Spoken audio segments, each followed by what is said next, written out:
Vous écoutez La Voix de l'Espérance, une émission qui vous apporte paix, joie, confiance et espérance.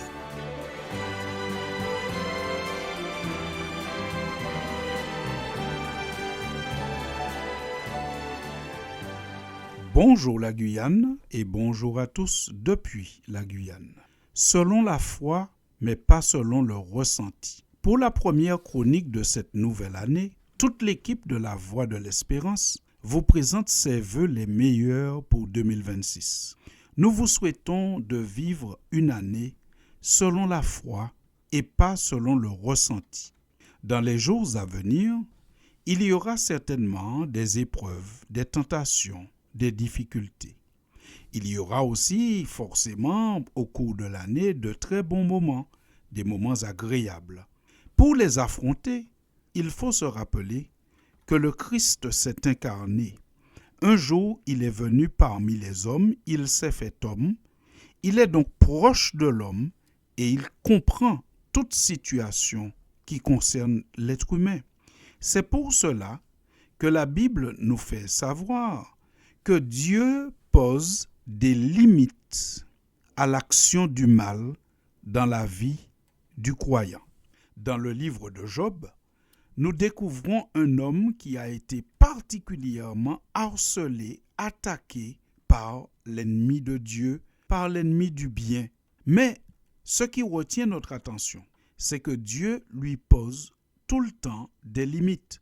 Dieu lui dit, voici, tu pourras faire ceci à Job, mais tu ne pourras pas lui faire cela. Lisez avec intérêt ce livre de l'Ancien Testament, chapitre 1er et chapitre 2, et vous relèverez que le Seigneur pose des limites à l'action du mal dans la vie des croyants. Mais parfois, on peut penser que les épreuves sont au-delà de nos forces à cause du ressenti.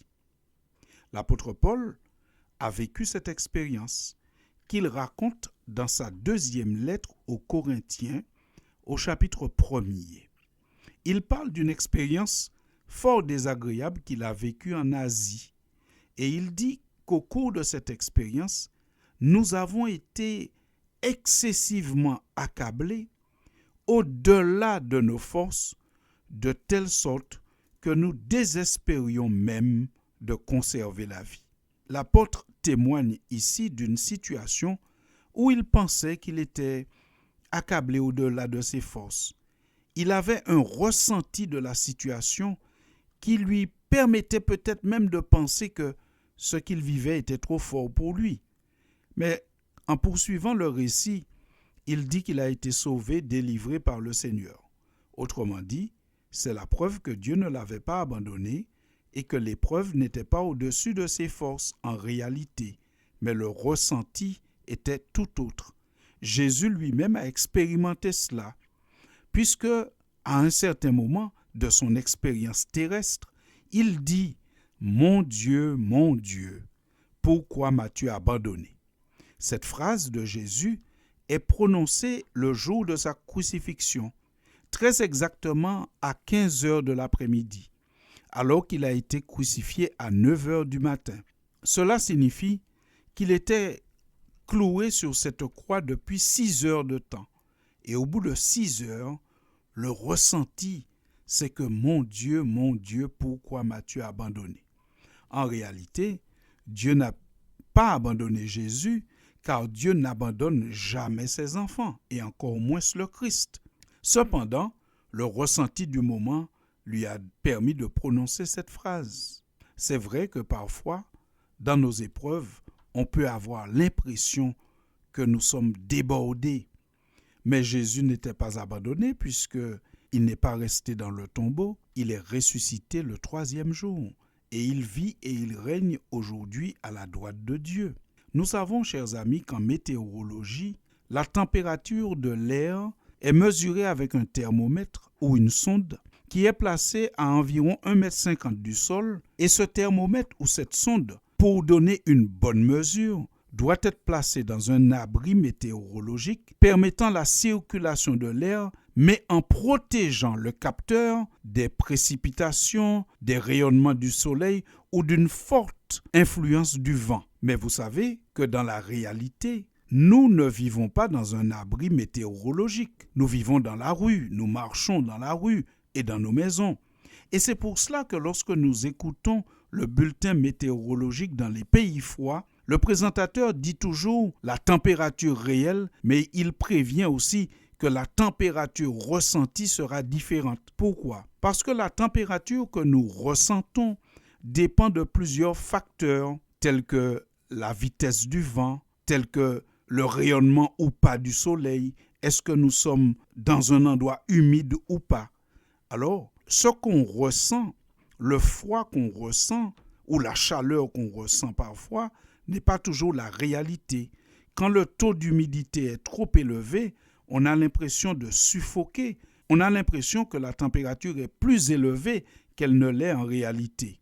Parfois, dans nos épreuves ou dans notre vie, nous avons un ressenti qui est différent de la réalité. Cela peut être dans les mauvais moments, comme aussi dans les bons moments. Parfois, on peut se trouver dans un groupe qui nous flatte ou qui veut nous emmener à certaines choses et qui peut nous faire ressentir un bien-être qui n'est pas réel et qui ne sera pas durable. C'est pour cela qu'il faut vivre 2026, non selon le ressenti, mais selon la foi, selon la parole de Dieu.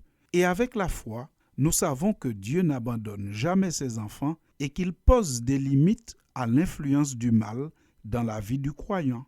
C'est pour cela que nous formulons le vœu que chacun soit plus que jamais disciple du Christ en 2026. Que nous puissions établir une communion quotidienne et intime avec le Créateur. Et de cette communion, nous puiserons force, courage, espérance et lucidité. De cette communion, il naîtra aussi un désir d'être comme Jésus, des fils et des filles de Dieu, qui aiment les humains et partagent la bonne nouvelle. À tous donc, et à toutes, aux enfants, aux adultes et aux seniors, nous souhaitons une année bénie dans la communion, la foi et l'espérance. Nous souhaitons une année non pas selon le ressenti qui peut être trompeur, mais selon la foi et selon les promesses que nous trouvons dans la parole sacrée du Seigneur. Chers amis de la Voix de l'Espérance, nous vous souhaitons vraiment une année bénie, une année dans la communion, la foi, l'espérance, une année guidée par l'Esprit et la parole de Dieu, afin que nous soyons lucides et que nous ne soyons pas conduits par un ressenti, mais par une réalité spirituelle avec Dieu. Bonne et heureuse année 2026 à chacun de vous. Merci pour votre attention et à très bientôt pour une prochaine chronique. Mon Dieu, plus près de toi, plus près de toi, c'est le mot de la foi. Plus près de toi, plus près de toi, toujours. Plus près de toi, donne-moi ton secours, soutiens ma foi. Dans le jour où l'épreuve déborde comme un fleuve, garde-moi près de toi, tout près de toi. C'était La Voix de l'Espérance, une émission préparée par l'Église adventiste du 7e jour. Si vous désirez avoir une copie de la causerie d'aujourd'hui, demandez-la. Elle vous sera donnée gracieusement. Écrivez à La Voix de l'Espérance, boîte postale 169 97 324, Cayenne, CEDEX, ou téléphonez au 0594 25 64 26. Merci chers auditeurs et à bientôt.